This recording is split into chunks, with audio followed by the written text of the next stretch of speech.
को क्रॉस करवाया है और क्रॉस करवाने के साथ साथ में एक खास बात ये भी है कि उसके बारे में कोई चर्चा तक भी नहीं है। हल्फनामा सुप्रीम कोर्ट में दायर हो चुका है। ओबीसी को क्या संदेश देंगे? आप तो काम कर ही रहे हैं। ओबीसी के लोगों की आबादी ज़्यादा है। हम लोग देश भर में ओबीसी को इस मुद्दे पर जागृत करने का काम कर रहे हैं। 20-22 राज्यों में हमारा संगठन काम कर रहा है। हर राज्य में स्टेट लेवल के कन्वेंशन, जैसे कि अभी यहाँ हो रहा है, कमिश्नरी लेवल के कन्वेंशन, डिस्ट्रिक्ट लेवल के कन्वेंशन लिए जा रहे हैं। और 24 सितंबर को नेशनल कन्वेंशन नरेंद्र मोदी का जो संसदीय क्षेत्र है वाराणसी, वहाँ हम लेने का काम कर रहे हैं।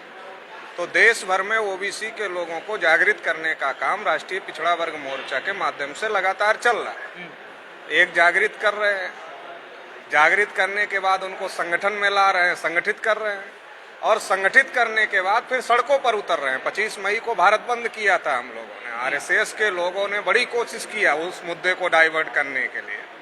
हिजाब विवाद से लेकर, अजान विवाद से लेकर, और फिर काशी मथुरा विवाद तक, और फिर नूपुर शर्मा प्रकरण, ये जो सारा प्रकरण आया, ये हमारा 25 मई का भारत बंद का जो प्रभाव था उसको काउंटर करने का प्लान था।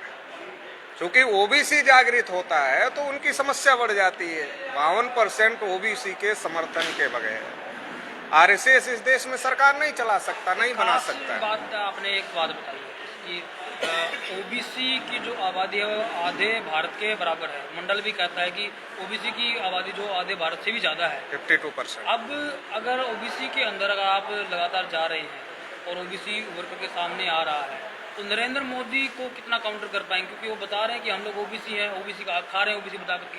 नहीं, केवल नरेंद्र मोदी का मामला नहीं है, इसके पीछे एक सिस्टम काम कर रहा है। नरेंद्र मोदी तो उस सिस्टम के एक छोटे से पार्ट है। एक नरेंद्र मोदी जाएगा, दूसरा नरेंद्र मोदी आएगा। एक समय तो विनय कटियार हुआ करते थे, कल्याण सिंह हुआ करते थे, उमा भारती हुआ करती थी, प्रवीण तोगड़िया हुआ करते थे, रितंबरा हुआ करती थी, जब मंडल कमीशन का मामला चल रहा था। आज नरेंद्र मोदी को उन लोगों ने आगे किया है। मगर बेसिक बात क्या है कि जो 52% ओबीसी है उसके अंदर चेतना का अभाव है। अपने वर्ग के आधार पर, ओबीसी के आधार पर ओबीसी के अंदर चेतना का अभाव है। धार्मिक चेतना ज्यादा है। धार्मिक चेतना ज्यादा होने की वजह से उसका फायदा आरएसएस बीजेपी के लोग उठा रहे हैं। अगर हम ओबीसी के अंदर वर्गीय चेतना पैदा कर दें, ओबीसी होने की चेतना पैदा कर दें, उसके हक अधिकार के बारे में उसको जागृत कर दें, तो जो ओबीसी उनको बैठा रहा है दिल्ली में, वो ओबीसी अपने गिनती करने वाले आदमी को भी बिठा लेगा और अपनी गिनती करवा लेगा। ये हो सकता है। एक खास बात अभी पिछले टाइम में आती है, और एक जैसे कि नेशनल कन्वेंशन था वामसेप का, संघ का, उसके उनका कार्यक्रम रद्द कर दिया जाता है। आपने राष्ट्रीय पिछड़ा वर्ग मोर्चा की तरफ से उनको समर्थन दिया, क्या समझाएंगे आप ओबीसी को? देश में आर्टिकल 19 के तहत बोलना मौलिक अधिकार है।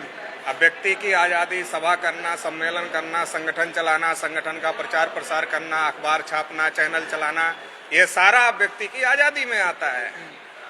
अगर बिना हथियार के लोग सभा सम्मेलन कर रहे हैं, अपनी बात बोल रहे हैं, अपनी अभिव्यक्ति कर रहे हैं, उसे रोकने की किसी के पास कोई पावर नहीं है। सुप्रीम कोर्ट के पास भी आर्टिकल 19 को रोकने का पावर नहीं है। तो आर्टिकल 19 मौलिक अधिकार होने की वजह से मौलिक अधिकार खत्म करने का मतलब गुलामी थोपना है। हम गलत बोलते हैं, जिसको गलत लगता है वो पुलिस थाने में कंप्लेन करे, पुलिस इंक्वायरी करे, उसको गलत लगता है एफआईआर करे, जो सजा होती है वो सजा दे। मगर बोलने ही नहीं देंगे, ये कौन सा तरीका है? बोलने नहीं देंगे, ये कौन सा तरीका है? हम वो बोलने दो।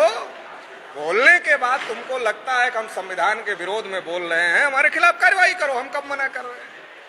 वामसेप के लोग, भारत मुक्ति मोर्चा के लोग, राष्ट्रीय मूल्यवासी संघ के लोग बोल ही ना रहे हैं, किसी को और कुछ तो कर नहीं रहे।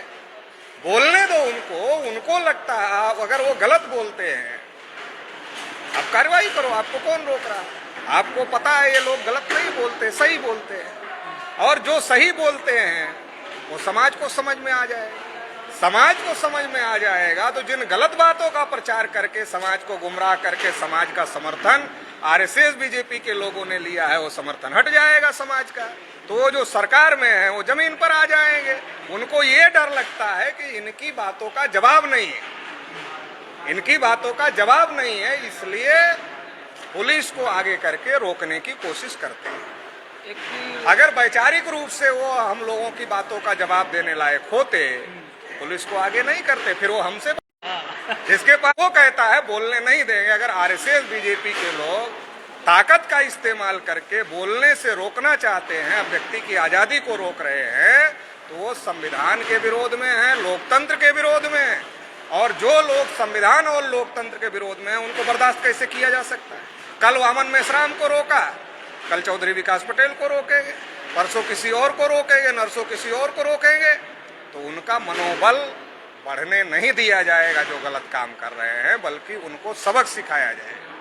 कानपुर में ये घटना दोबारा हुई तो उत्तर प्रदेश बंद किया हम लोगों ने, और अभी नागपुर में बड़ा कार्यक्रम हम लोग करने जा रहे हैं।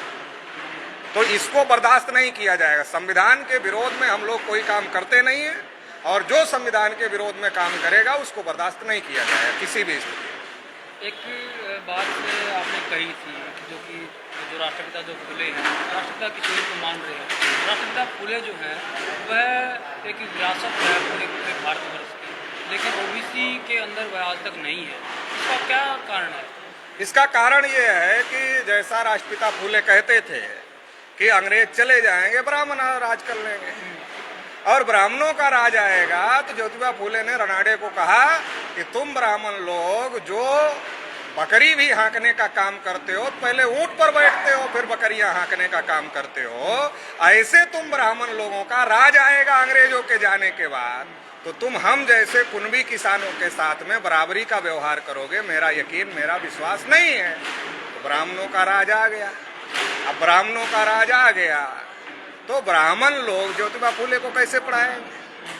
ब्राह्मण को ये लगता है ज्योतिबा फुले तो बैकवर्ड क्लास के थे, हम तो बैकवर्ड क्लास के लोगों का इस्तेमाल कर रहे हैं अपने समर्थन में। अगर ज्योतिबा फुले बैकवर्डों को समझ में आ गए, छत्रपति साहू महाराज बैकवर्डों को समझ में आ गए, अम्बेडकर को समझाने की जरूरत पड़ेगी? अपने आप ही अम्बेडकर समझ में आ जाएंगे। और अगर अम्बेडकर समझ में आ गए, फुले साहू अम्बेडकर समझ में आ गए, फिर पिछड़ा वर्ग ब्राह्मणों का पिछड़कू बनेगा क्या? बनेगा ही नहीं, क्योंकि उसको फूले साहू अम्बेडकर का स्वाभिमानी आंदोलन समझ में आ जाएगा, तो अपनी स्वाभिमानी आंदोलन को आगे बढ़ाएगा, अपनी लड़ाई अपने दम पर लड़ेगा। संख्या में ज्यादा है, क्या दिक्कत है? लोकतंत्र में संख्या का ही तो महत्व है। हम अपनी लड़ाई अपने दम पर लड़ सकते हैं। और एससी एसटी माइनॉरिटी के जो हमारे साथी हैं वो पहले से जागृत हैं, वो कह रहे हैं आप अपनी तो लड़ो, हम तो आपके साथ खड़े। तो हमें हमारे लोगों को, अगर हम राष्ट्रीय पिछड़ा वर्ग मोर्चा किस काम में लगा, हमें हमारे लोगों को जागृत करना है। अगर हम अपने लोगों को, ओबीसी के लोगों को जागृत करते हैं जो ब्राह्मणों के झांसे में अज्ञानता की वजह से फंसे हुए हैं, उनको अगर हम लोग जानकार बनाते हैं तो इस देश में बहुत बड़ा परिवर्तन आने वाले समय में हो सकता है। एक खास बात आपके बैनर के अंदर देखने को मिलती है, और प्रतिनिधित्व के जो जनक हैं वह आपके पीछे है, और एक शानदार मतलब उनके माथे पर एक पगड़ी है। दो खास बात बताइए जो कि ओबीसी जानते नहीं है। जो साहू महाराज के बारे में, जी, साहू महाराज के बारे में सिलेबस में बहुत कम पढ़ाया गया है ही नहीं, और ना के बराबर है। मतलब हो सकता है महाराष्ट्र में उनका कार्यकाल रहा तो कुछ बातें महाराष्ट्र के सिलेबस में रखी गई हो, नहीं तो ऑल इंडिया के सिलेबस में साहू महाराज के बारे में कोई जानकारी, यहाँ तक भी जानकारी नहीं है कि साहू महाराज आरक्षण के जनक हैं। ये भी जानकारी नहीं है कि बाबा साहब अम्बेडकर के पीछे छत्रपति साहू महाराज का बहुत बड़ा योगदान था, ये भी जानकारी नहीं है। साहू महाराज की वजह से बाबा साहब अम्बेडकर को जो मदद मिली, तो मानगांव परिषद में साहू महाराज ने कहा शायद मैं ये दिन देखने समय ना रहूं जब अम्बेडकर पूरे देश के नेता हों। बाबा साहब ने कहा अगर साहू महाराज नहीं होते तो डॉक्टर अम्बेडकर भी नहीं होते। तो मैं ये कहना चाहता हूँ साहू महाराज का रेफरेंस दे करके, साहू महाराज ने बहुत सारे काम किए, फ्री एजुकेशन, कंपलसरी एजुकेशन, छुआछूत के विरोध में कानून किया, महिलाओं को अधिकार, जो बातें हिंदू कोड बिल में बाबा साहब अम्बेडकर लाना चाहते थे वो बातें साहू महाराज ने अपने राज्य में लागू किया महिलाओं के अधिकार के संदर्भ में।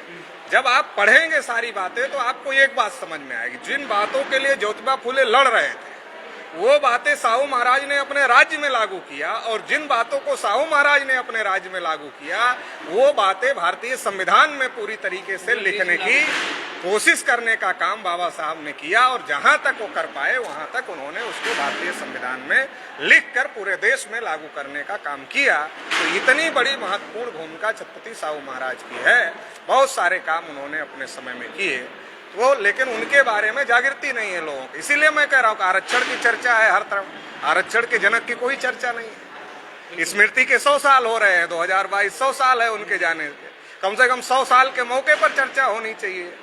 तो 100 साल के मौके पर इसलिए राष्ट्रीय पिछड़ा वर्ग मोर्चा ने इस विषय को चर्चा पर लिया हुआ है।